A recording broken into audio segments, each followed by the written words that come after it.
It's just the tip of the iceberg. So through that oversight function that we have activated, we are able to see, and I believe part of that PNP bust was due to the inquiry that Congress had made. So I guess clean up the ranks is really the word, that is really the thing that we can do within, not just within the department, but you know, there's still the scrupulous traders.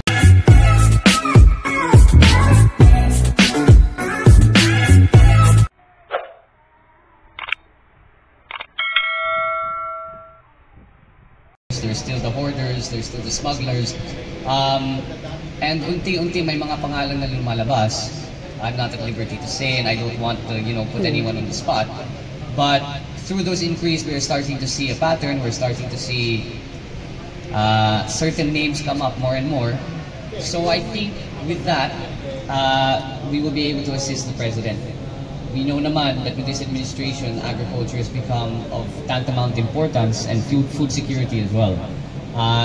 We know that over the last few decades na hindi talaga inaasikaso yung agrikultura. That's why we had become a net importer of agricultural goods. So that is really the long-term vision. The second part, if you see in Congress, is the budget hearings, the budget deliberations, which, in my opinion, is the most important piece of legislation that Congress passes every year. With regards to the Department of Agriculture, there will be an oversight committee,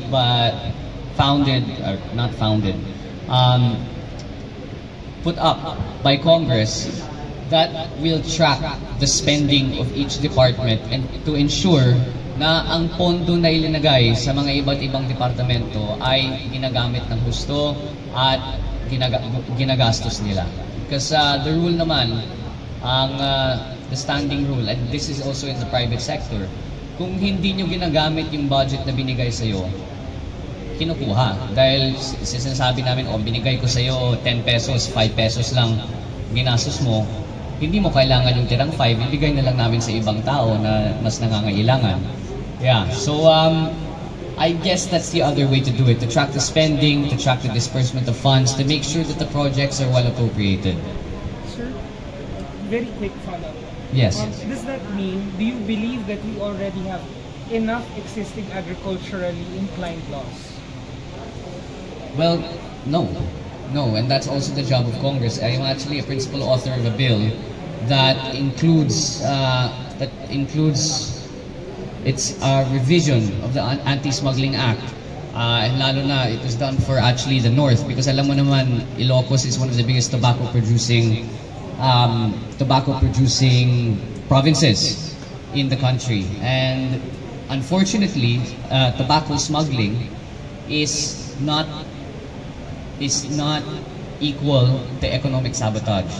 So my bill hopes to make, and actually I believe it was amended na hindi lang tobacco kundi lahat ng agricultural goods, to increase the penalty for those smuggling. To lower the minimum for it to qualify as a big offense. Well, that too, but I think the offense of economic sabotage is a jailable offense compared to if it weren't. So I think hopefully that will make people think twice. Thank you, sir. Sa alam ko na sa Senado na yan. Thank you so much. Para sa kanilang mga crops, sagot na namin yan. In terms of bills, when it comes to the agricultural industry, you cannot, aside from the 7171, I don't know if you know what that is, it's from RA 7171 na lahat ng mga tobacco producing provinces binibigay ng pondo. But aside from that, if you file a bill in terms of agriculture, it cannot be local, it's national in scope.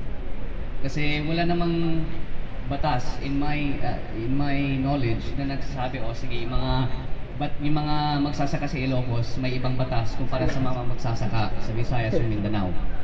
So there's no such thing as an act unless it's the 7171, but that's a Republic Act. So to answer your question, kapag nag-file po kami ng bill tungkol sa agrikultura, para sa buong bansa po yan.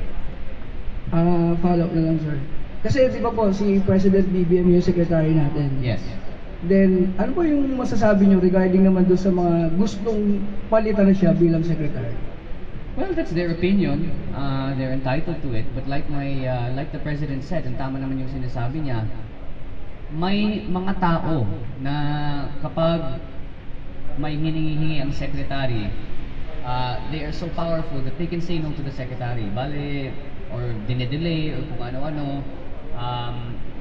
Hindi sila takot sa secretary.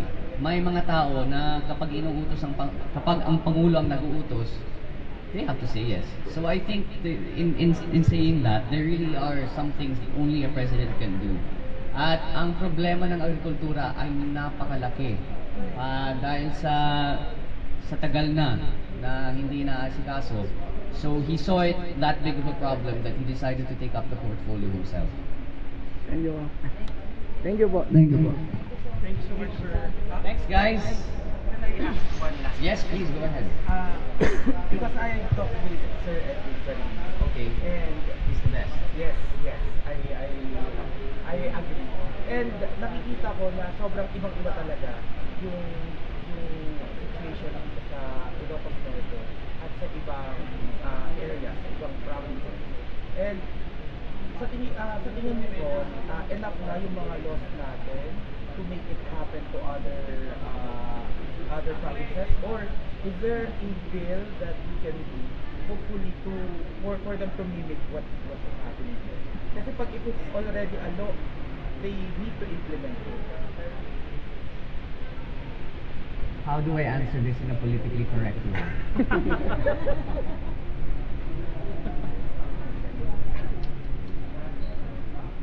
Baka madaming magagalit sa akin. How do I put this? Ganito na lang. Laws can only do so much. Sometimes, when you look at the performance of a province, it falls under the executive. So, if nakita mo na maganda talaga ang sitwasyon dito, then I think we have to give credit to our beloved governor, si Matthew Manotoc, who in my opinion has done a fantastic job. So like I said, laws can only take you so far. But if the executive is doing a good job, makikita mo talaga na mag-uunlad ang probinsya. Safe. Thank you, boss. Mag-empanada